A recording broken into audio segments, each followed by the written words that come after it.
4,235 votes separate Vice President Joe Biden and President Trump in Georgia at this moment. That's less than 0.5%.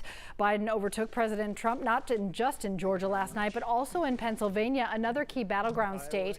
And when he made his remarks, he was talking about election fraud. No evidence to back that up. And election officials in every state say they have no evidence of widespread fraud as well. So this election coming down to just a couple of states. Joining me to talk more about them, NBC News senior political editor Mark Murray. So Mark, we are waiting on the edge of our seats here in Georgia to find out what the outcome might be. But based on the Secretary of State's indication that there will likely be a recount, we might be looking for another state to make that call first. What state do you think might be the next to have some kind of definitive answer? Well, we've sure had to wait a while, but my eye is on Pennsylvania right now. And when the morning began, Joe Biden had a deficit versus Donald Trump in the Keystone State. And over the past several hours now, Joe Biden has built about a 15,000 vote lead.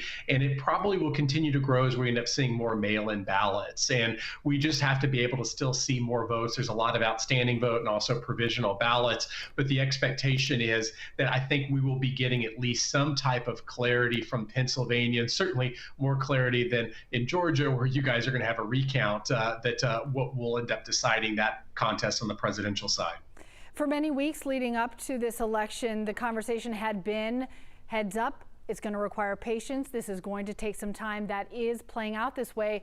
But the amount of time might be surprising people when the Secretary of State here in Georgia said today the recount would come after a November 20th certification here in the state. You start to see the long game here.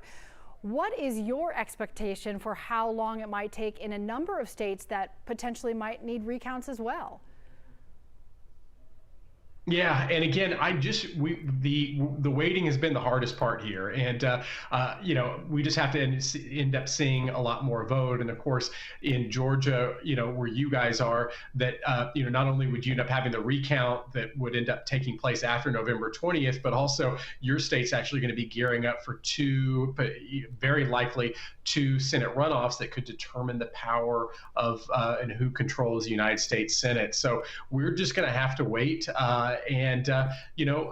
I think that we as journalists and people in the political profession tried to do the best job that we could to prepare that this could end up taking a while. But in our world, where we sometimes like instant gratification, that we see our news very fast, sometimes our system really isn't built to be this patient. But we're going to have to be patient. We're going to have to see more vote. And eventually there will be the light at the end of the tunnel that we'll end up being able to find a victor in this contest. Mark, quickly, last question. Historic numbers of votes being counted. A lot of votes, obviously, for Joe Biden and a lot of them for President Trump. What's the message you're hearing from both sides of these campaigns? Well, number one, it's great in a democracy where you have more participation than you've had in such a long time. I think it's also the reminder, too, that Democrats have often had that they want more turnout, and turnout benefits them. But sometimes that's a double-edged sword, that the Democrats got fired up, but so did the Republicans. And we saw really strong Republican turnout in red states, in a lot of purple states across the country, that did limit the gains that Democrats were able to make in this political environment where Joe Biden is favored to win the White House. And so turnout can actually go both ways, and both sides had great turnout in this election. Mark, always appreciate your insight. Thank you so much. NBC's special coverage of Decision 2020 continues on Nightly News coming up at 6:30.